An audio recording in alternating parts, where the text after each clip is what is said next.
দেখা যায় অনেক হুজুর চুরি যাওয়া বস্তু খুঁজে দেয়া থেকে শুরু করে অনেক গোপন জিনিস জিনের মাধ্যমে জেনে দেওয়ার প্রতিশ্রুতি দিয়ে থাকেন।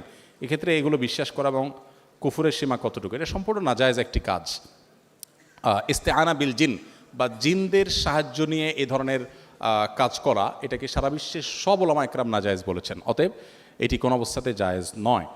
যদি জিন দিয়ে এরকম চোর ধরা এটা জায়েজ হতো বা এটাই যদি শরিয়ার সিস্টেম হতো, তাহলে নবী করিম সাল্লাল্লাহু আলাইহি সাল্লাম সাক্ষী টাক্ষী দিয়ে আদালতের ব্যবস্থা করতেন না, তিনিও এই জিনে ধরা একটা রোগীর লোক রাইখা দিয়ে এই কাজ করতেন।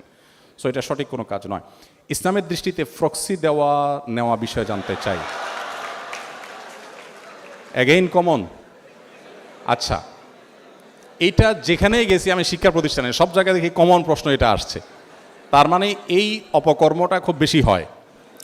খুবই জঘন্য কথা। আপনি একজন স্টুডেন্ট অনুপস্থিত, আপনি আপনার দোস্তের হয়ে